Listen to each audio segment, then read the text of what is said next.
Bonjour, mon nom est Mia, j'ai 17 ans. Vous êtes-vous déjà chicané avec une meilleure amie à cause d'un garçon, au point qu'elle vous bloque et ne veuille plus vous voir? Visionnez cette vidéo jusqu'à la fin pour voir comment j'ai essayé de séduire le fiancé de ma meilleure amie pour prouver qu'il était un tombeur et comment tout s'est terminé. J'ai une meilleure amie, Olivia. Elle a 19 ans et elle est sur le point de se marier.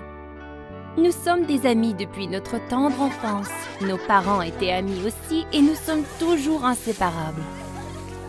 Je suis intéressée par la psychologie. J'ai toujours été intéressée par la raison d'agir de certaines personnes. Quel est le secret d'une relation de famille harmonieuse? Comment se trouver soi-même dans ce monde? J'avais beaucoup de questions et j'espérais que la psychologie m'éclaircirait sur ces sujets. Ensemble avec Olivia, nous assistions au cours d'un club de psychologie de notre ville. Je lisais beaucoup d'articles sur Internet et les partageais avec des amis.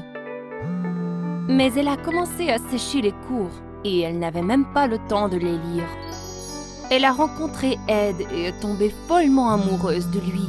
Olivia a même cessé de me parler et passait tout son temps libre avec son petit ami. Je crois sincèrement que l'amitié est plus fort que l'amour, mais je n'ai pas jugé Olivia, connaissant sa nature romantique et passionnée. J'étais curieuse de découvrir ce qu'elle voyait en Ed.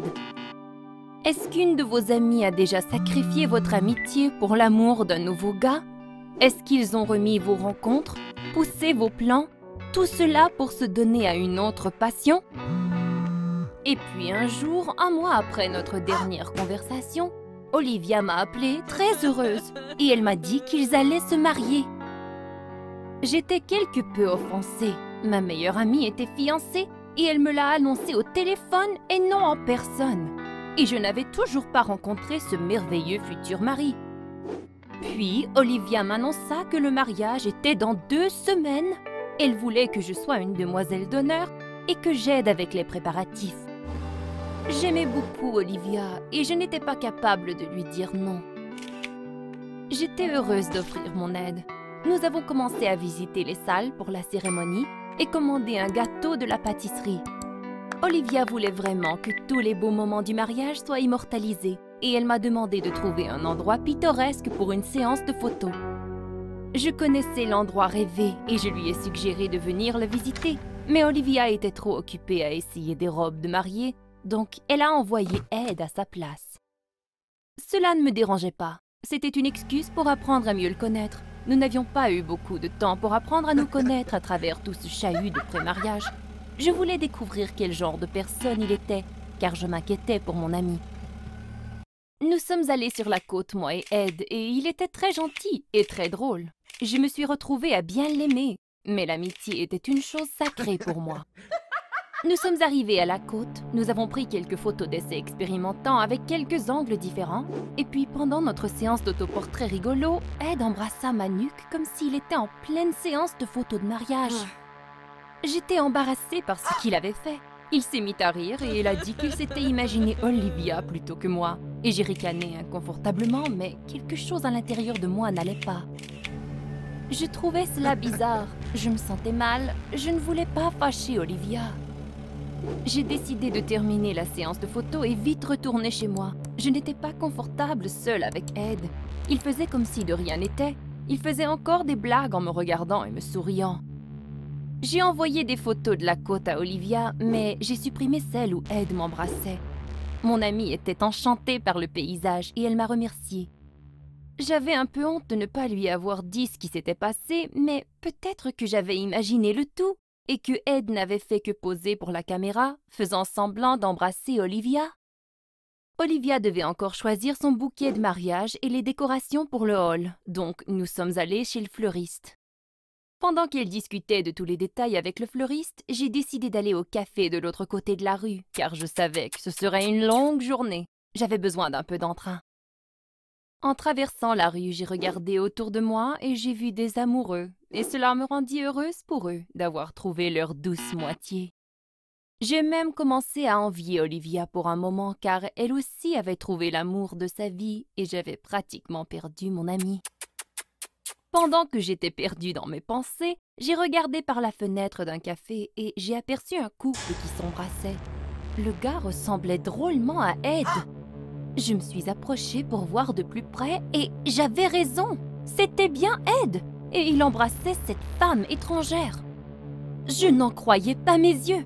Ed trompait bel et bien Olivia pendant qu'elle se préparait pour leur mariage. J'ai rapidement pris mon café et je suis retournée chez le fleuriste avec la ferme intention de tout révéler à Olivia. Elle ne méritait pas de se faire traiter de la sorte. Elle devait connaître la vérité. Mais quand je suis retournée au magasin, Olivia était si heureuse avec ses fleurs. Olivia avait choisi des roses blanches et elle disait que celles-ci représentaient son amour pur et sincère. Elle m'a avoué qu'elle était folle amoureuse de Ed et que si quelque chose lui arrivait et qu'il disparaissait de sa vie, elle mourrait de sa peine d'amour. Elle voulait vraiment que j'essaie de comprendre ses sentiments. Plutôt que de lui révéler ce que j'avais aperçu, j'ai décidé de ne rien dire car j'avais si peur de briser le cœur de mon ami et je ne savais pas comment lui annoncer que Ed n'était qu'un traître et un menteur. Qu'auriez-vous fait à ma place? Combien de fois avez-vous eu à dire à un de vos proches quelque chose de la sorte?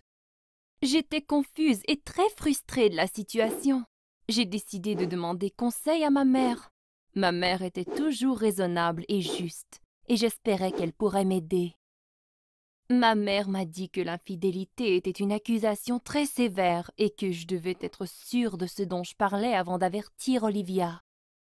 Mais Olivia risquait tout de même encore de ne pas me croire. L'amour est aveugle, il nous arrive souvent de ne pas remarquer les détails de notre âme sœur. Le jour suivant, Olivia m'appela de nouveau, me priant d'amener Ed à la bijouterie d'une ville voisine. C'était le seul endroit qui vendait les bagues de mariage qu'il voulait, et mon doigt était de la même taille que celui d'Olivia. Je ne pouvais pas refuser. Mais c'était difficile pour moi d'accepter après ce que j'avais vu. Je ne savais pas comment me comporter en présence de Ed. En route, il était très songeur et silencieux. Je ne voulais pas vraiment lui parler non plus. Et puis tout à coup, il me dit qu'il m'avait vue par la fenêtre de l'hôtel le jour précédent et savait que je l'avais vue avec une autre femme. Il m'a remercié de ne pas l'avoir dit à Olivia et me demanda ce que je voulais de sa part pour assurer que je reste silencieuse. Il me dit alors qu'il serait prêt à répondre à n'importe quel de mes caprices, même les plus osés. Je ne m'attendais vraiment pas à ça. En fait, je voulais le dire à Olivia, mais j'avais seulement eu peur de lui briser le cœur. Et je voyais maintenant que Ed ne s'en voulait même pas pour ce qu'il avait fait. Et il commença à me draguer de façon très effrontée. Quel trou du cul! J'étais fâchée contre lui, mais je ne l'ai pas montré. J'avais un plan. Je lui ai dit que je ne le blâmais pas pour cette frivolité et que j'étais prête à les supporter. Ed a pris cela comme une invitation, arrêta la voiture et m'embrassa sur la bouche. J'ai réussi à allumer la caméra de mon téléphone de justesse pour prendre une photo. Maintenant, j'avais des preuves qu'il n'était qu'un tombeur et courait les jupons. Je n'ai pas rendu l'appareil et j'ai essayé de maintenir mes distances tout au long du voyage. Ed était très déplaisant. Il mentait à ma meilleure amie et il était prêt à la tromper, et ça même avec moi. Nous avons acheté les anneaux. Ils étaient magnifiques. Dommage que tout cela était peine perdue. Après cela, je planifiais tout révéler à Olivia dans le but qu'elle annule son mariage et ne se lie pas avec un tel traître. Nous nous sommes rencontrés au salon de beauté. Elle se faisait faire une manucure de pré-mariage. J'ai décidé d'aborder le sujet de Ed immédiatement, allant petit à petit pour bien la préparer à ce qu'elle s'apprêtait à entendre.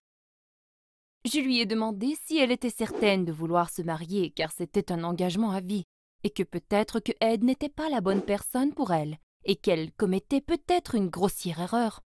Après tout, ils ne s'étaient rencontrés il y a que quelque temps et n'avaient pas eu la chance de bien apprendre à se connaître. Olivia me regarda et me dit que j'étais simplement jalouse. Cela m'offensa car je voulais seulement le bonheur d'Olivia et je voulais lui sauver un cœur brisé. Elle ne me prenait pas au sérieux. J'ai donc sorti mon téléphone et lui montra la photo de Ed m'embrassant dans la voiture. Les faits auraient dû lui faire changer d'avis. Olivia regarda la photo et éclata en sanglots. Je l'ai entourée de mes bras et j'ai caressé ses cheveux en la rassurant qu'elle trouverait quelqu'un de mieux qu'Ed, qu'elle avait toute sa vie devant elle et qu'il n'était pas son dernier amour. Quand Olivia s'était finalement calmée, elle me regarda et me remercia de lui avoir montré qui j'étais vraiment avant son mariage.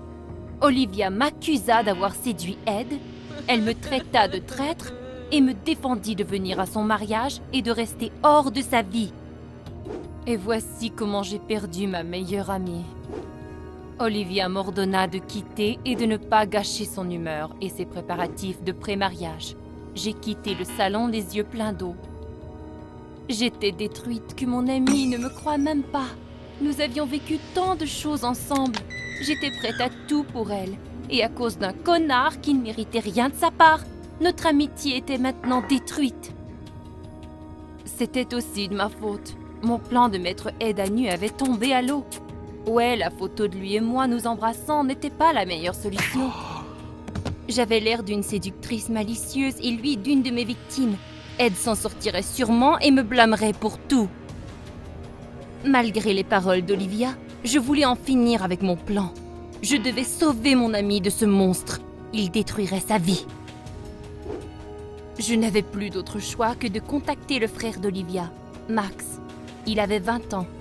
Il connaissait Ed depuis bien plus longtemps que nous tous. Et je doutais que Max serait de mon côté, mais je m'en fichais. Je voulais empêcher ce mariage à tout prix. J'ai montré la photo de Ed et moi nous embrassant à Max.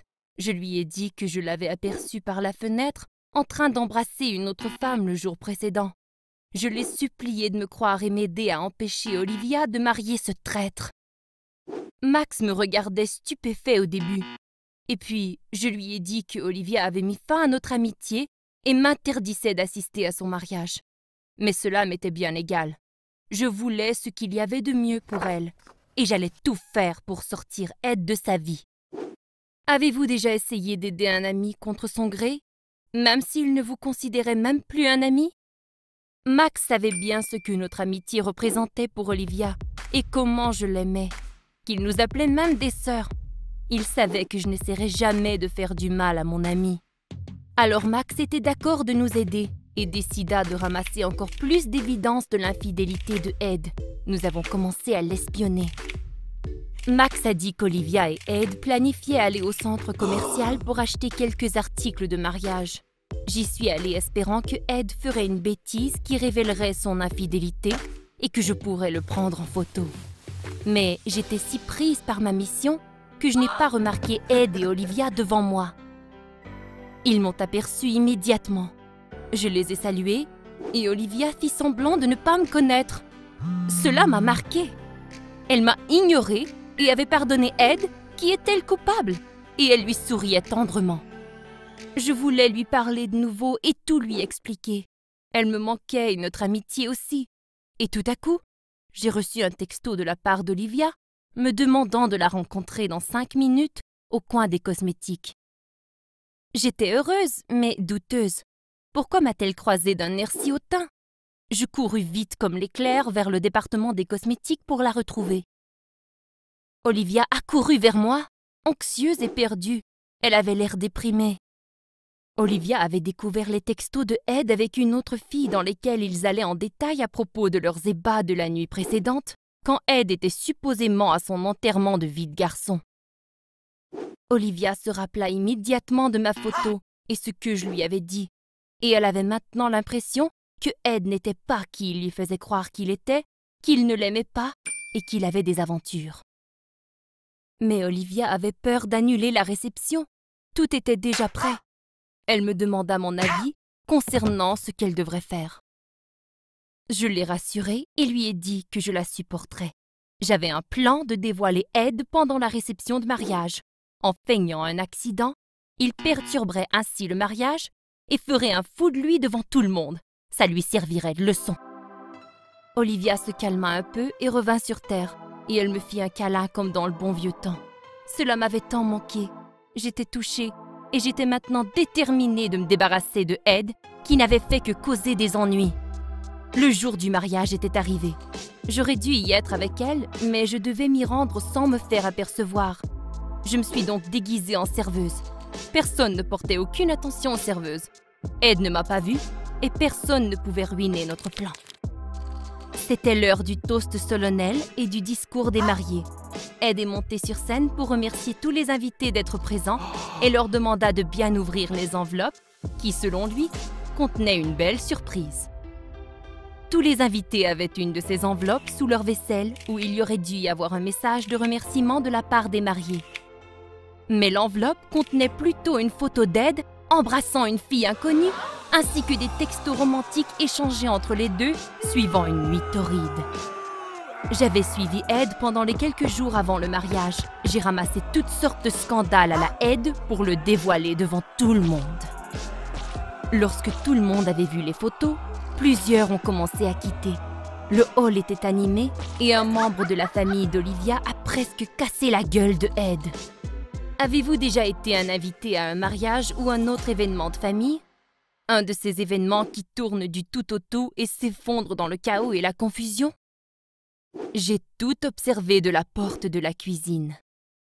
Les célébrations ont tourné en tragédie de famille et Olivia ne pouvait plus soutenir la tension et elle s'éclipsa. J'étais si désolée pour elle, mais j'étais exaltée au fait que Ed avait été exposé publiquement. Il a réalisé ce que l'enveloppe contenait et s'est sauvé vers la cuisine pour s'enfuir des invités mécontents. Et puis, ses yeux ont croisé les miens. Il a vu mon visage conquérant et est devenu rouge de rage. Ed réalisa que j'étais derrière tout ça, que c'était moi. Il s'élança vers moi, furieux, comme s'il allait essayer de me tuer. J'étais confuse et je ne savais pas à quoi m'attendre, et je pris un pas en arrière. Et puis les parents d'Olivia arrivèrent. Ils ont pris Ed par le bras et lui ont dit qu'ils devaient lui parler sérieusement et l'amenèrent quelque part. J'ai soupiré. C'était fini. Mon amie était sauve. Je suis rentrée chez moi, fière de moi. La dernière semaine m'avait vraiment fatiguée. Tous ces sentiments pour Olivia, espionner Ed, développer mon plan de vengeance. J'ai dormi pour 24 heures. Je pensais aussi qu'Olivia avait besoin de temps pour elle, donc j'ai pris une pause et je ne l'ai pas appelée pour quelques jours.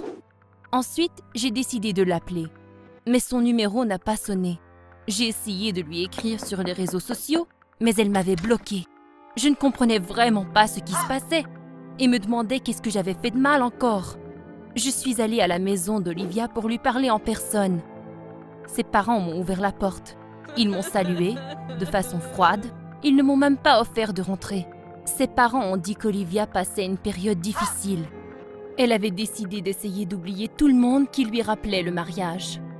Et moi, je ne faisais pas que lui rappeler le mariage. Tout avait commencé à cause de cette stupide photo de Ed et moi s'embrassant. Et à cause de cette photo, tout le mariage avait été bousillé. Elle avait besoin de temps pour accepter et oublier, comme un cauchemar. Mais comment Olivia ne pouvait-elle pas comprendre que je voulais seulement l'aider? Je ne pensais pas que mon désir de révéler la vérité mettrait notre amitié en péril. Je ne voulais que protéger Olivia d'un mariage avec un traître. Et c'est moi qui terminais sur la liste de personnes qu'elle devait oublier. Après tout, j'avais le droit de parler à Olivia. Je voulais vraiment qu'elle m'explique tout ça en personne. Peut-être qu'elle changerait d'avis. Je l'ai attendue dans le parc, où elle marchait son chien, et je lui ai demandé de m'expliquer tout. Olivia a dit qu'elle a découvert quelque chose sur moi. Ils avaient eu une longue conversation avec Ed après le mariage. Il a tout avoué, il s'est excusé, et il a dit qu'il n'était pas le seul traître, et que Olivia devrait apprendre à mieux connaître son ami. Ed a dit que dès le premier jour qu'il m'a rencontré, il était victime de mes regards équivoques. Et quand nous sommes allés à la côte, pour trouver l'endroit pour prendre des photos, que je l'avais embrassé, qu'il m'a repoussé et qu'il m'a dit que c'était très malfaisant. Olivia m'a demandé si nous nous étions vraiment embrassés. Je ne voulais pas lui mentir. Je lui ai dit que oui, c'était un baiser, mais ce n'était pas comme ce que Ed avait décrit. Mais Olivia ne voulait plus entendre un mot. Elle m'a remercié pour mon aide, mais qu'elle n'était pas prête à me revoir. Olivia ne me faisait plus confiance. Et elle avait raison à propos d'une chose. J'avais caché le baiser. J'avais supprimé la photo. Je ne lui ai pas dit la vérité. Je ne me suis pas comportée comme une amie. Après cette conversation, j'ai décidé que je ne me mêlerais plus jamais des choses de mes amis. Même si j'étais témoin de choses affreuses, mes amis avaient le droit de vivre leur vie comme bon leur semble, faire leurs propres décisions et ne pas avoir à écouter l'avis des autres. Si vous êtes touché par mon histoire, aimez la vidéo et abonnez-vous à ma chaîne. Passez une excellente journée et soyez toujours honnête avec les autres. Salut, je suis Grace et j'ai 19 ans. Vos parents vivent-ils ensemble? Mes parents ont divorcé et après ça, ma mère n'était plus elle-même et je ne savais pas comment l'aider jusqu'à ce que mon camarade de classe intervienne. Regardez jusqu'au bout et découvrez comment un père est devenu mon beau-père. Depuis 1 an, tout ce à quoi je pense, c'est d'aller à l'université. Tout était prêt, sauf une chose, ma mère. Il y a 1 an, tout allait bien, mais après que mon père soit parti pour une fille à peine plus âgée que moi, ma mère n'en revenait pas. Elle a compris que sa vie était finie, qu'il était trop tard pour qu'elle puisse changer quoi que ce soit. Et quand pourrait-elle être une belle femme intelligente si elle passait tout son temps entre 2 emplois pour que nous puissions joindre les 2 bouts? J'étais parfois en colère quand je pensais à la façon dont mon père se tortillait, nous laissant sans un sou. Et puis, j'ai rêvé que ma mère trouverait un homme riche et beau qui la ferait se sentir à nouveau aimée et nous sauverait de nos problèmes financiers. Et je pourrais aller à l'université en paix. Si seulement c'était si simple. Tout a commencé innocemment, juste au moment où il semblait que les choses allaient très mal. Le dîner est apparu sur la table et les factures d'électricité et d'eau ont été payées. J'étais de plus en plus méfiante. Avez-vous déjà posé des questions aux gens dont vous ne voulez pas entendre les réponses? Ma mère a été déconcertée par mes questions, puis en colère. Puis, elle a expliqué en larmes qu'elle n'avait pris qu'un peu de ce qui avait été mis de côté pour moi pour l'université. J'étais furieuse. J'imagine que si ma mère avait dit tout de suite que je n'allais peut-être pas à l'université après son divorce, cela aurait été plus facile pour moi. Mais j'avais gardé mon rêve d'aller à l'université toute l'année. Et je ne pouvais même pas être en colère sans remords, parce que je me sentais désolée pour ma mère. Mais je me sentais désolée pour moi aussi, vous savez. J'ai essayé de ne pas faire pression sur ma mère, mais son regard coupable m'exaspéra encore plus, et je ne savais pas ce qui nous serait arrivé. Quand une aubaine est arrivée, ma mère a été embauchée, et cette fois pas comme femme de ménage. Un jeune entrepreneur a décidé que l'expérience de ma mère dans son entreprise serait tout simplement irremplaçable. Le jeune entrepreneur a retourné le cerveau de ma mère. Tout ce que j'entendais était « Kevin ceci, Kevin cela, Kevin m'a offert une promotion, Kevin m'a acheté un café, Kevin est un si bon garçon, pourquoi n'êtes-vous plus amis ?» Je vous jure, jusqu'à ce que ma mère me le demande directement. Je ne pensais pas que c'était ce même Kevin. Eh bien, vous savez, tout le monde a un camarade de classe qui est tout simplement trop bon pour se troupeaumer. Je ne sais pas pourquoi il est allé dans notre école publique la plus ordinaire, et non dans un internat privé avec un cours de tennis. Il avait des parents riches. Je n'avais jamais été amie avec lui, je ne l'ai aidé à faire ses devoirs que quelques fois. Et maintenant, ses parents lui avaient donné une compagnie, tout comme d'autres enfants reçoivent un ensemble d'outils de jouets. Ma colère envers lui était encore plus forte. Et la honte! Je préfère honnêtement que ma mère frotte le sol dans un restaurant, plutôt que de flatter mon ancien camarade de classe. Cependant, tout comme ma mère, Kevin ne m'a pas donné beaucoup de raisons de le détester. Au contraire, il a fait faire un tour à ma mère, puis l'a laissé partir tôt, m'a toujours dit bonjour. Quel gentleman! Et ma mère allaitait à sa bravoure. Ses yeux brillaient d'une manière mystérieuse, et ce n'était pas bon. J'ai d'abord pensé que ma mère essayait de me reprocher de travailler moins, et d'être toujours en colère contre l'argent qu'elle dépensait. Là, un garçon étrange était plus gentil avec elle que sa propre fille. Et puis, ma mère a mentionné avoir invité Kevin à lui rendre visite, à passer du temps ensemble. Et j'ai ressenti une secousse. Ma mère n'essayait pas de me faire honte. Ma mère essayait de me caser avec lui. Vendre sa vie à un riche camarade de classe. Rembourser ses dettes, payer ses études universitaires, c'était comme l'intrigue d'une mauvaise histoire d'amour. Pouah! J'en aurais marre d'un mariage basé sur l'argent, même avec le plus gentil gars du monde. Sans parler de Kevin, en aucune façon. En fin de compte, je me suis fâchée contre ma mère et j'ai dit que si elle aimait tant Kevin, il devrait se marier. Cela l'a piqué. Ma mère a rougi et j'avais aussi honte. Nous étions toutes les deux épuisées et ma mère était tout aussi inquiète pour mon université que moi. Et je lui faisais des reproches.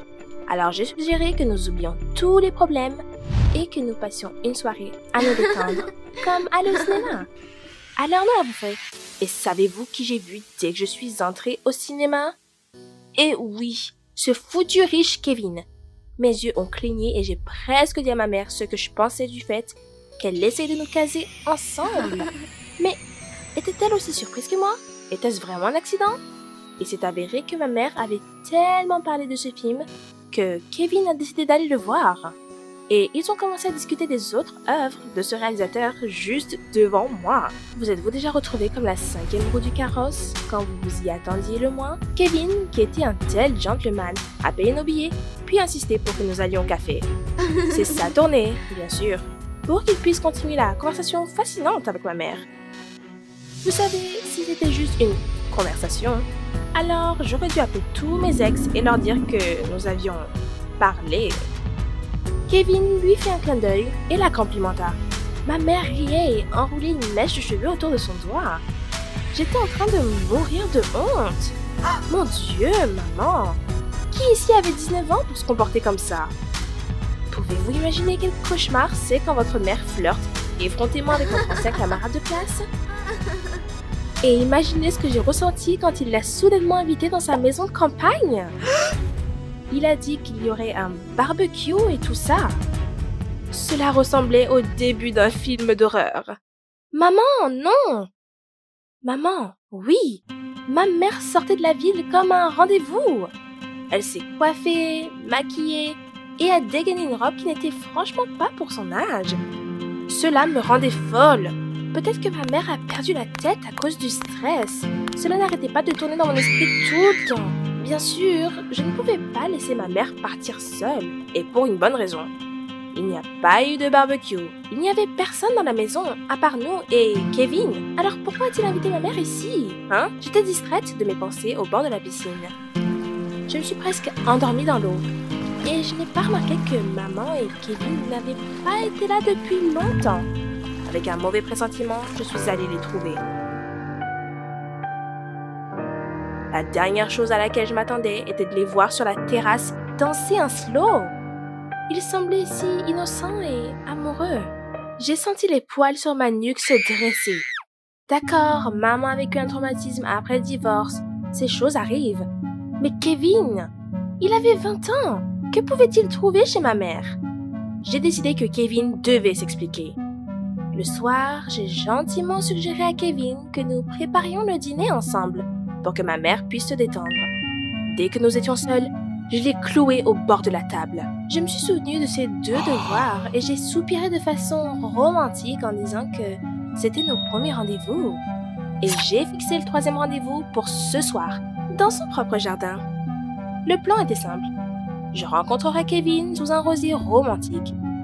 Et s'il craquait pour mon sex appeal, je lui grifferais le visage pour avoir fait cela au sentiment de ma mère. Et s'il ne venait pas, eh bien, je ne voulais pas y penser. J'étais assise sous un rosier habillée. J'ai même volé du maquillage à ma mère. Je n'ai pas pris le mien, parce que ce n'était pas moi qui partais à un rendez-vous. Kevin était en retard et je devenais de plus en plus en colère de minute en minute.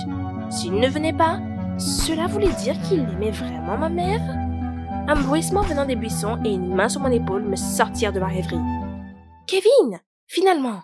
Sans réfléchir, je me suis retournée et je me suis jetée pour lui faire un câlin. Heureusement que c'était pas avec les poings, mais sur le coup, parce que c'était ma mère. Pendant un moment, j'ai pensé que j'étais dans un scandale. Que maintenant, ma mère m'accuserait d'avoir volé son petit ami et demanderait à expliquer mon plan rusé. Mais ma mère me connaissait mieux que je ne le pensais. Doucement, mais très fermement, ma mère m'a dit qu'elle et Kevin avaient une liaison depuis plusieurs mois et qu'elle avait confiance en ce jeune homme. Du moins, plus qu'elle n'en avait en mon père biologique. Et puis, Kevin est sorti de l'ombre, m'a fait un clin d'œil, s'est mis à genoux et lui a tendu une bague. Quand les yeux de ma mère se sont remplis de larmes et qu'elle a crié comme une fille extatique, j'ai réalisé que c'était vraiment mal de s'impliquer dans tout cela. Ce n'était pas si mal que ma mère ait l'air si heureuse aux côtés de Kevin. Je pourrais aller à l'université demain. Et donc, je suis partie. Je voulais vraiment dire non quand Kevin m'a offert de l'argent. Mais il a insisté. Il a dit qu'il avait le droit d'investir dans mon avenir de beau-père. Que puis-je dire? Il n'y a rien de mal avec son sens de l'humour. Abonnez-vous à la chaîne pour ne manquer aucune nouvelle histoire. Salut, je suis Fiona et j'ai 17 ans. Est-ce que vos parents interviennent souvent pour s'assurer que vous restiez sur le droit chemin? Y a-t-il une routine bien précise? Ils vous grondent? Vous punissent? Ou vous défendent de manger des sucreries? Ou quelque chose de plus sérieux encore? Je croyais être préparée à faire face à n'importe quel de leurs trucs, mais j'avais tort. Visionnez cette vidéo jusqu'à la fin pour découvrir comment mes parents ont réussi à me séparer de mon petit ami pour me faire souffrir. À l'âge de 15 ans, j'ai réalisé qu'on se foutait carrément de mes notes excellentes, que je ne voulais pas étudier là où mes parents voulaient que j'aille et que je n'avais pas du tout d'amis. Super, non?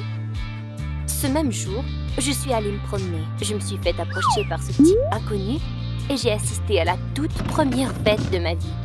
Et puis une autre, et puis, eh bien, lorsque j'ai eu 17 ans, disons seulement qu'on ne pouvait plus me sortir de ces fameuses fêtes et que j'avais totalement oublié l'école. Je sais que c'est mal, mais merde, je n'avais pas eu de vacances depuis que j'étais en première année. C'est aussi à ce moment que j'ai rencontré le tout premier garçon de ma vie. Shelty était inimitable. J'avais le béguin total pour lui. J'avais toujours aimé les garçons qui étaient sérieux, intelligents et responsables. Et qui faisaient de bons compliments, évidemment. Il travaillait à une station d'essence et avait son futur tout planifié, même jusqu'au jour où il se marierait. Avec moi, bien entendu. J'étais un peu confuse. Je n'étais pas prête à penser à quelque chose d'aussi sérieux. Mais dans le fond, ce n'était qu'un plan. Faites-vous des plans pour le futur? Est-ce que vos plans se sont réalisés? Honnêtement, je ne crois pas à tout ça. Et je préfère prendre la vie un jour à la fois. C'est malheureux que mes parents ne partagent pas la même vision de la vie que moi. Mon père et ma mère me cassent les oreilles me répétant constamment l'importance d'être une étudiante hors pair. Je les ignore, bien entendu. La jeunesse ne passe qu'une fois, et le collège me rattrapera un jour ou l'autre. Mais ce n'est pas seulement qu'avec mes parents. Que feriez-vous si votre petite amie commençait à vous donner le même sermon? Shelty et moi nous sommes disputés lorsqu'il a exprimé qu'il voulait absolument que sa femme soit une femme éduquée. Je lui ai rappelé que je n'étais pas encore l'épouse de personne, mot pour mot. Et puis nous avons commencé à nous chamailler. Après avoir crié et claqué la porte, je suis allée à un concert dans une autre ville pour me calmer, me dégonfler et prendre une décision. Le concert m'a beaucoup aidée. Je suis rentrée à la maison saine et sauve. J'avais décidé de réparer les choses avec Shelty. Et même peut-être lui promettre de terminer cette année scolaire avec une moyenne supérieure à la médiane. Mais Shelty n'a pas répondu à mon appel. Ça m'a chicotée immédiatement. Je connais bien Shelty et il n'est pas le genre à manquer un appel de sa petite amie ou sa mère. Peut-être qu'il était au petit coin, je me suis dit. Et puis je l'ai rappelé à nouveau. Il n'a toujours pas répondu. Peut-être qu'il était au magasin, j'ai pensé. Et je l'ai rappelé encore une fois, une demi-heure plus tard. Toujours rien. Peut-être que... Non, peut-être que rien. Shelty ne manquerait jamais tant d'appels d'affilée. J'ai téléphoné à ses parents et ils ont dit quelque chose de très vague du genre « Il est allé quelque part, mais nous ne savons pas où. Appelle-le, chérie. » J'ai téléphoné à ses camarades de classe et il s'avérait que Shelty ne s'était pas présenté à l'école ce jour. D'accord, peut-être était-il au travail. Je suis arrivée à la station d'essence et ses collègues m'ont dit que Shelty ne s'était pas présenté au boulot depuis quelques jours. C'est à ce moment que j'ai commencé à m'inquiéter. Je suis allée voir la police et leur ai dit qu'un garçon avait disparu il y a de ça 2 jours, qui n'avait jamais disparu auparavant sans laisser de traces. Que lui était-il arrivé? Peut-être pouvait-il m'aider. Je me suis fait dire qu'il était normal pour un jeune de disparaître sans laisser de traces ou d'avertir qui que ce soit et que je devais simplement attendre. Ils ont dit qu'il reviendrait. Super! Je me demande si ces gens enquêtent les meurtres de la même façon. J'étais déterminée que si personne au monde n'était prêt à sauver une personne disparue, eh bien je le retrouverai moi-même. J'ai informé tous mes amis de la disparition de Shelty. J'ai fait des affiches. J'ai contacté une équipe de recherche.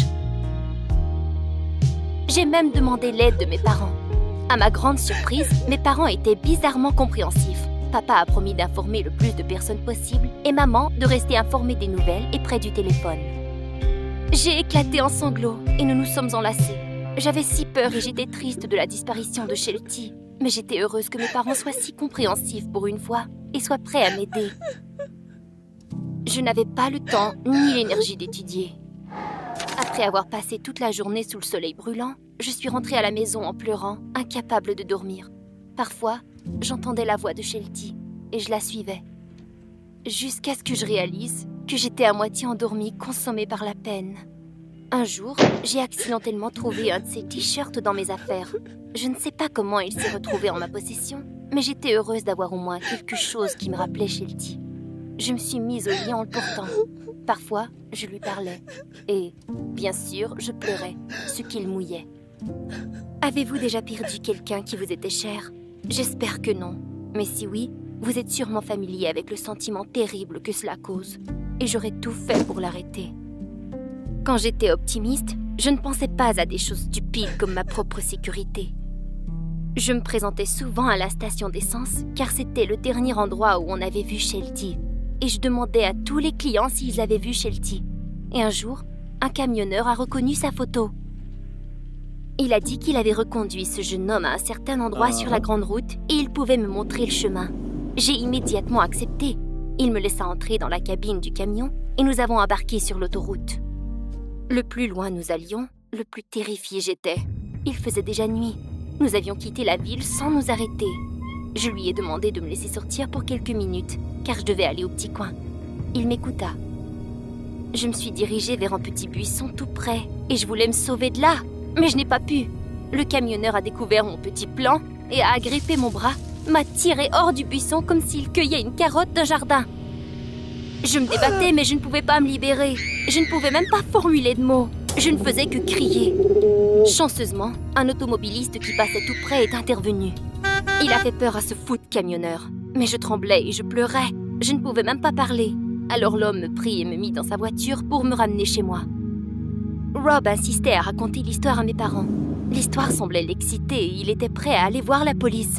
Je me foutais bien de tout cela. J'étais simplement certaine que tout cela ne me mènerait nulle part. Et il était possible que je ne revoie plus jamais Shelty. Maman était sous le choc et invita Rob à entrer immédiatement. Je suis allée dans le garage. Il y avait une petite pièce où mon père réparait des voitures.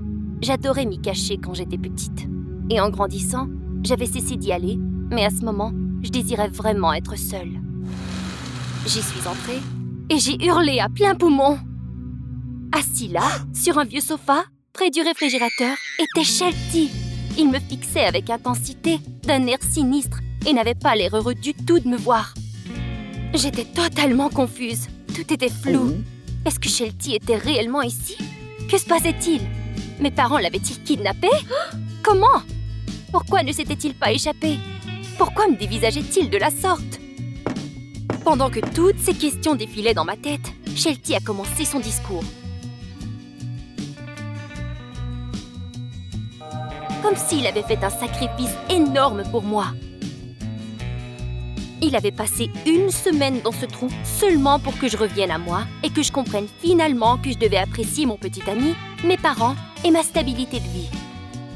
Je n'avais pas été à la maison du tout cette semaine et voilà que je rentrais tard le soir avec un gars inconnu. Pendant son discours, mes parents sont entrés en trombe. Apparemment, ma mère avait finalement découvert que je n'étais plus avec eux et appela mon père. « Désolé maman et papa, vous êtes trop tard. » Mes parents avaient l'air si inconfortables, mais il ne servait à rien de cacher la vérité maintenant. Oui, c'était vrai. C'est bien étrange, mais je n'ai même pas pleuré une larme. Je ne voulais pas crier non plus. Figée là, sous le choc. Ou peut-être avais-je déjà pleuré toutes les larmes de mon corps. Peu importe, j'ai dit à Shelty que c'était fini entre nous, car je devais maintenant me concentrer sur mes études. Après cette nuit, tout ce que j'ai fait était étudier. Pour obtenir une bourse d'études, pour rentrer à un collège réputé.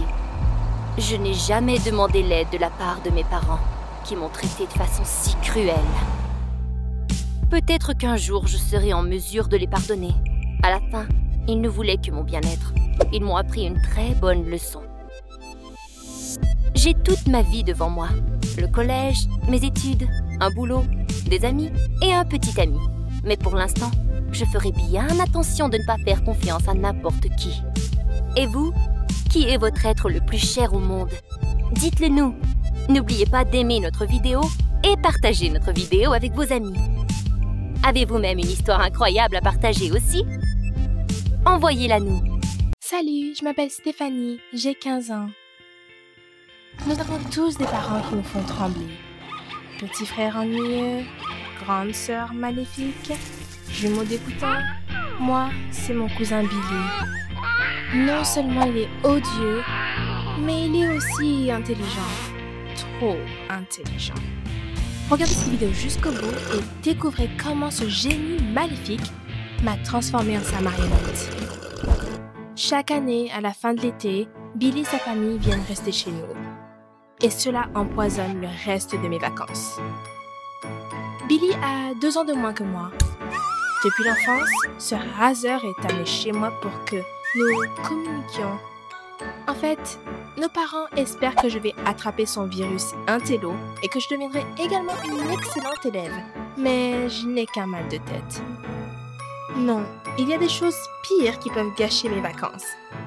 Camp d'été ou cours d'allemand supplémentaires, assignation à résidence pendant 3 mois. Mais Billy est dans le top 5 de mes cauchemars d'été. Je dois l'emmener partout et le regarder m'embarrasser devant mes amis. Je dois partager tout mon argent de poche entre nous, sinon il se plaindra que je suis avide. En même temps, il a peur de même descendre du trottoir sur l'herbe. Et si je fais quelque chose d'amusant, il en informe immédiatement ses parents et mes parents. Et surtout, il est toujours bon. Et je suis toujours mauvaise. Toujours. Cela ne vous rendrait-il pas fou? Cette année, Billy avait un peu grandi et était devenu encore plus insupportable. Nos parents étaient toujours heureux que toute la famille soit ensemble. Eh bien, j'ai donné un coup de pied à Billy sur la table pour s'en prendre à lui.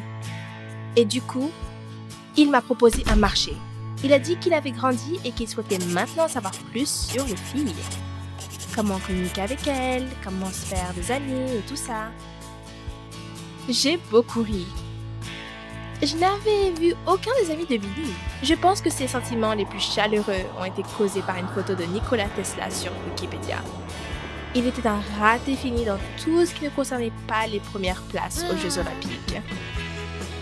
Mais Billy ne plaisantait pas. Son offre était extrêmement sérieuse. Il m'aiderait avec mes devoirs d'été et je lui apprendrais à être populaire et aimé par les filles. Quelle tentation!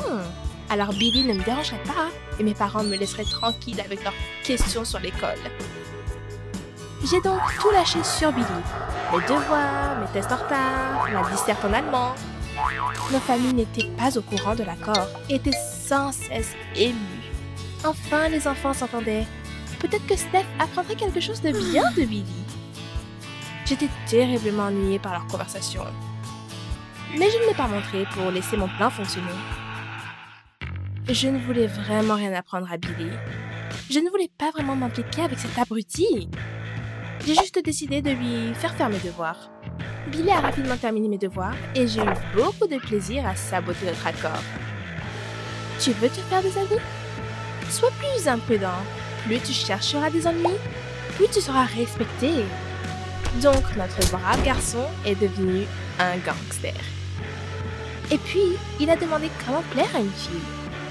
Je lui ai dit, commence par une blague obscène. Cela allégera l'atmosphère. Oh, tu as été rejeté? C'est pas grave, ça marchera avec une autre. Suivant mes conseils, il s'est habillé n'importe comment, a prononcé des mots démodés datant d'avant notre naissance, et est rapidement devenu le clown le plus célèbre de la région. Non, mon conseil aurait pu fonctionner avec quelqu'un d'autre, mais pas avec Billy. Il était un cas perdu, sans espoir. Je passais un bon moment, m'amusais toute la journée. Puis je rentrais à la maison et Billy me montrait le travail fini de la journée. J'admirais à quel point j'avais tout tourné à mon avantage. Et quelques jours avant la fin des vacances, je ne pouvais pas le supporter. Et j'ai dit à Billy qu'il était un vrai raté et que je l'avais embobiné. Je voulais profiter de sa réaction, mais il était extrêmement calme, même content. Pas bien, mais terriblement heureux. Puis, il a parlé. Il s'est avéré qu'il a deviné que je ne l'aidais pas. C'est pourquoi tous mes devoirs, reprises, tests et autres choses comportaient des erreurs. Elles pouvaient être réparées rapidement, mais il savait que je ne le trouverais jamais. Et si je voulais avoir tout bon d'ici septembre, je ferais ce que lui, Billy, a dit. J'étais juste sous le choc à ce moment. Je ne m'y attendais pas du tout. Bon sang, Billy était plus intelligent que moi. Billy m'a dit au revoir et la voiture avec lui et sa famille est partie de l'autre côté de la ville. Chez lui. Et je suis restée seule avec mon propre échec. J'ai passé le reste de l'après-midi à traîner dans la maison, à attendre le pire. Ce que Billy exigerait en retour. Mon argent de poche? Mais le plan de Billy était différent. Billy a décidé que la seule chose qui rendrait un garçon cool était une fille cool. Et je pourrais simplement réparer le tout en rendant visite à Billy quelques fois par semaine. Si, bien sûr, je voulais les bonnes réponses à mes devoirs. J'étais terriblement en colère, mais je voulais sortir de cette situation stupide en gagnant. Après l'école, j'ai mis de meilleurs vêtements et je suis allée chercher Billy à son école après les cours. Selon la légende, j'étais sa petite amie qu'il a rencontrée pendant l'été. Avez-vous déjà été dans une position où vous avez clairement compris que si vous vous faites prendre, vous mourrez vraiment de honte? Mais il n'y avait nulle part où aller. Pour que ses camarades de classe puissent nous voir, je suis contre toute attente allée avec lui au parc le plus proche. Nous avons mangé de la crème glacée et il parlait de bêtises sur les Jeux Olympiques, ce qui n'était pas si mal, mais c'était ennuyeux. De temps en temps, ses amis passaient, puis je faisais de mon mieux pour faire semblant d'être passionnément amoureuse. Il nous regardait étrangement. En retour, Billy a corrigé quelques tests que j'allais passer vendredi, et nous nous sommes mis d'accord sur la prochaine visite. Alors ça a continué tout l'automne. Une fois par semaine, j'allais chez Billy pour jouer la fille adulte cool. Je ne savais pas comment tout le monde l'avait gobé, mais il le fait. Je n'aimais pas tout chez Billy, de la façon dont il parlait à la façon dont il s'habillait. Un jour, je ne pouvais plus le supporter et je l'ai emmené au magasin avec mon argent de poche pour acheter des vêtements normaux parce que c'était insupportable de le regarder toutes les semaines. Ses parents ont presque fondu. Quelle cousine attentionnée! Comment notre garçon l'a changé! Oh! Pour ne pas mourir d'ennui, je lui ai fait regarder quelques-uns de mes animés préférés. Il a fait une analyse de la visualisation, comme dans une leçon de littérature, décrivant les sous-entendus et les doubles sens, point par point. Je n'avais pas réalisé qu'il pouvait y avoir autant de profondeur dans la façon dont les robots dessinés sauvaient la galaxie. Et je lui ai envoyé des mèmes en retour, puis je lui ai expliqué pourquoi ils étaient drôles. Un jour, Billy a dit qu'il reportait notre rendez-vous parce qu'il sortait avec des amis. Cet intello a réussi à se faire des amis. Une semaine plus tard, paniqué, il m'a écrit qu'une fille de la classe lui avait donné le profil d'un réseau social de sa sœur et lui avait dit de lui écrire. Que devrait-il faire maintenant? Je lui ai dit de changer d'abord sa photo de profil en une photo moins moche. J'ai dû aider ce faible à prendre un selfie. Je peignais ses cheveux et lui montrais comment utiliser le gel capillaire en même temps. C'était fin septembre quand Billy m'a appelé pour me dire quelque chose d'important. J'étais très tendue. Les devoirs étaient presque terminés. Allait-il me faire chanter avec autre chose? Je faisais déjà tout ce qu'il voulait, mais Billy m'a soudainement donné toutes les réponses restantes. Et il a dit que j'étais une vraie amie et que je l'avais vraiment beaucoup aidé. J'étais fixée sur son merci et je n'ai pas compris ce qui s'était passé. J'ai, en quelque sorte, géré ma part de l'affaire? Transformé ce raté en être humain? Pour être honnête, j'ai beaucoup réfléchi sur le chemin du retour. J'avais mes devoirs prêts et je m'entendais un peu avec lui. Et tout a fonctionné par le chantage. Mais c'était mal. Cela s'est-il produit? Selon toutes les lois du genre, nous aurions dû être découverts et nous aurions appris notre leçon. J'ai ignoré tous les messages de Billy pendant une autre semaine et j'ai pensé à la vie. Puis, je lui ai proposé une nouvelle mission. C'est honteux rien que d'y penser, mais je lui ai demandé de m'aider à améliorer mes notes. Seulement à l'abri de nos parents. Sinon, je mourrais définitivement au moindre. Enfin, vous vous entendez bien? Eh bien, nous n'avons pas à étudier, n'est-ce pas? L'anime robot est terminé. Je vais montrer à cet intello le monde merveilleux des jeux vidéo. J'ai besoin de m'affirmer contre lui d'une manière ou d'une autre. Il apprendra encore mieux. Mettez un j'aime, écrivez les sujets qui vous intéressent et nous vous raconterons plus d'histoires dessus. Le train quitte la première plateforme. Dépêche! Nous devons... Maman est là! Nous devons la rejoindre! Merde, merde, merde! Maman! Allez, juste un peu plus! Nous pouvons... Arrête! Nous l'avons manqué! Ça ne se peut pas! Maman! C'est ta faute! Et maintenant... Maintenant, je dois rester avec toi?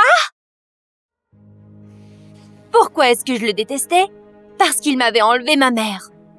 Avant que mon père ne tombe malade, nous nous faisions confiance. Mais tout à coup, j'ai ressenti que ma mère se distançait. La mort de mon père m'a détruit, moi et ma mère. Elle n'en discutait jamais et elle m'évitait. Ma mère se sauvait quelque part après le travail, disant qu'elle sortait avec ses amis pour se distraire. Mais quelque chose ne tournait pas rond.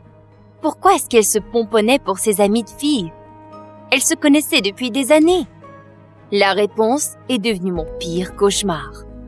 Un soir, ma mère a emmené à la maison un sans-abri. En plus, elle a dit qu'il était son nouveau mari. J'ai presque tombé de ma chaise. Évidemment, ma mère a essayé tant bien que mal de le faire avoir l'air plus décent. Mais cela n'a pas vraiment aidé son cas. Elle nous a assis à la table et en rougissant, elle nous a avoué qu'elle fréquentait les bars après le travail pour calmer son deuil. Elle était sortie tard un soir, son téléphone n'avait plus de batterie et elle s'était égarée. Des gars l'importunaient et alors, Ray est apparu. Il leur a fait peur et puis il a appelé un taxi pour maman. Après cet incident, ils sont devenus très proches. Très proches? Mais qu'est-ce qu'il pensait? Même pas 6 mois après la mort de papa? Comment pouvait-elle être tombée amoureuse d'un homme sans abri? J'ai crié que ce foutu sans-abri ne remplacerait jamais mon père. Et je suis courue dehors en pyjama. Je suis allée retrouver mon amie Kate, mais elle a dit qu'elle ne pouvait pas me laisser rentrer. Ils avaient des invités et il n'y avait pas de place pour moi. Ah, quel bon ami! Il était proche de commencer à pleuvoir et j'avais froid jusqu'aux os et je me traînais dans la rue, mes larmes mêlées avec les gouttes de pluie. Alors, je suis arrivée à la station de train. Je suis rentrée à l'intérieur. Il ventait beaucoup et plusieurs personnes ont commencé à me regarder de travers. Lorsque minuit est arrivé, j'ai commencé à me sentir très inconfortable et juste la simple idée d'un bon chocolat chaud me rendait dingue. Je suis rentrée à la maison, mais je leur ai assuré que ce n'était pas pour longtemps. Ma mère prétendait que rien ne s'était passé. Et le sans-abri, je ne veux même pas l'appeler par son nom, m'achalait. Il a fait un déjeuner piteux le lendemain matin et il a essayé de discuter de l'école avec moi. Et ensuite, il m'a donné un sac dégoûtant, disant que c'était une robe de bon goût. Pfiou! Je lui ai dit que ce n'était pas trop mon style et qu'il devait arrêter de voler de l'argent de ma mère pour acheter des cochonneries. Et puis ma mère a perdu la tête et a dit qu'elle en avait eu assez, que nous allions tous aller en vacances près de l'océan. Elle avait déjà acheté les billets. Brillant! C'est exactement ce dont nous avions tous besoin.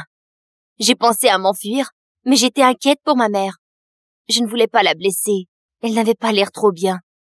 Nous sommes tout de même partis en vacances et j'ai décidé d'ignorer le sans-abri pour ne pas causer un scandale. Et puis ma mère a commencé à parler de toutes sortes de merveilleux endroits que nous pouvions visiter. J'ai immédiatement répondu que je n'étais pas intéressée à tout ça et que je voulais simplement aller lire sur la plage. Le sans-abri est intervenu et a commencé à se chamailler avec moi en suggérant que je devrais les accompagner pour rendre ma mère heureuse. Pourquoi me mettrait-il cette responsabilité sur le dos ? Finalement, nous avons commencé à nous disputer. Maman est intervenue et nous a séparés, quand tout à coup, elle s'effondra sur le sol, en tenant son cœur, et elle était pâle comme un drap. Non! Le train est arrêté et le sans-abri a couru pour trouver une pharmacie. Mais ma mère a repris conscience, même si elle était très faible. Elle m'a dit que le sans-abri avait oublié l'argent. Elle m'a mis de l'argent dans la main et je suis partie à la course pour le retrouver. Nous avons acheté des médicaments, mais le train... Eh bien, vous le savez déjà. Tous nos effets personnels y étaient. Avec ma pauvre mère, même mon téléphone. Cet idiot, qui n'était pas surprenant, n'en avait pas un. C'était encore entièrement de sa faute. Ne pouvait-il pas avoir pris le porte-monnaie dès le début? Qu'arriverait-il à maman maintenant? Le chef de gare nous a dit que la gare allait fermer et que nous devions quitter en ajoutant « Vous pourrez demander toutes vos questions demain ». Je n'ai même pas eu le temps de faire un coup de fil. Alors j'ai dû trouver un téléphone sur la route. Il n'y avait pas un chat sur la route. Nous avons essayé d'arrêter une voiture pendant plus d'1 heure, mais personne ne voulait s'arrêter. Évidemment, moi non plus je ne ferais pas confiance à un type du genre non plus. Le sans-abri a dit que c'était parce qu'il se faisait tard et que la station était isolée de tout. Oh, non, vraiment? Mais nous avons tout de même été assez chanceux pour trouver une cabine téléphonique. Mon beau-père a gratté ses poches pour trouver toute la monnaie qu'il avait et j'ai appelé ma mère. Elle n'était pas disponible, ce qui a simplement empiré ma panique. Il s'avérait que nous ne pouvions rien faire jusqu'au matin et nous devions maintenant trouver un logement pour la nuit. Trempée jusqu'aux os, je rêvais d'un petit casse-croûte. Finalement, nous avons trouvé un motel. Alléluia! Mon beau-père a demandé à un préposé d'avoir quelque chose à manger et un logement en échange de son labeur. Mais il a refusé, disant que le propriétaire surveille les invités de très près. Connerie! Il m'a demandé d'attendre à l'intérieur, et puis il est allé voir le mendiant à l'entrée pour lui demander où était l'abri le plus près. Mon Dieu!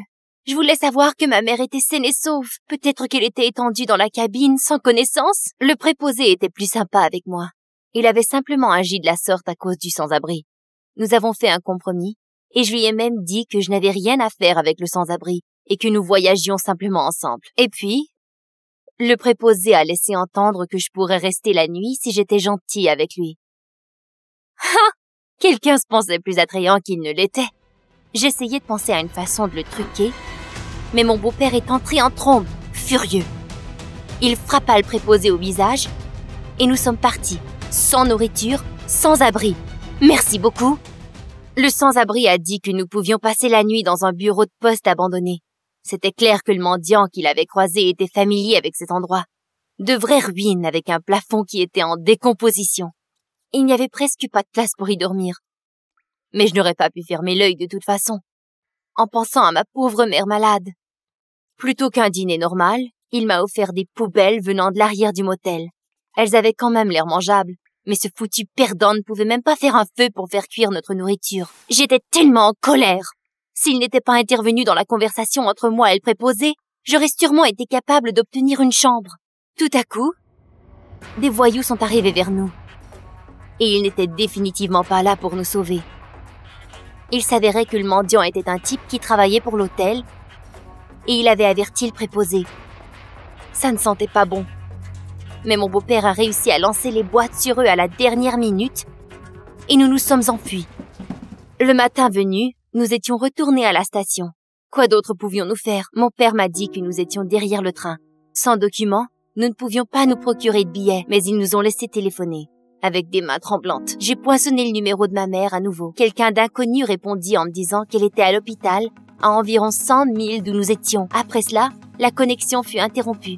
Apparemment, son téléphone était mort. Oh mon Dieu, maman! Nous devions trouver une voiture tout de suite. Nous avons couru tout au long de l'autoroute. C'était une matinée très occupée sur la route et mon beau-père a été en mesure de faire arrêter un camion. Heureusement, le camionneur nous offra de nous amener à la ville. Mais c'était trop tôt pour espérer quoi que ce soit. Je pouvais sentir l'odeur de l'alcool dans le camion. Nous avons passé un homme sans abri et le camionneur a commencé à se plaindre que ces gens n'avaient pas de vie et qu'ils n'étaient que des rats qui prenaient avantage des travailleurs comme lui. Dieu merci, mon beau-père était silencieux. Mais après avoir entendu la phrase « bon à rien », il a abruptement dit qu'il n'était pas nécessaire de généraliser. Évidemment, le camionneur s'est fâché immédiatement et ils ont commencé à se disputer. Je l'ai prié de bien vouloir garder ses yeux sur la route, mais il était trop tard. Nous nous en sommes sortis avec quelques égratignures, mais le camionneur s'était heurté la tête et gisait là sans connaissance. Comment allions-nous retrouver maman maintenant? Je suis devenue complètement hystérique. J'ai commencé à engueuler le sans-abri en lui disant qu'il avait tout gâché et que nous allions être accusés d'avoir causé cet accident. J'ai essayé d'ouvrir la porte pour sortir, mais cet idiot ne me laissait pas sortir. Il disait qu'il était responsable de ma mère pour moi. Mais qu'est-ce qu'il était de toute façon? C'est à cause de lui que ma mère risquait la mort. Rien de tout cela ne serait arrivé si mon père était encore ici. Il était si gentil et sensible.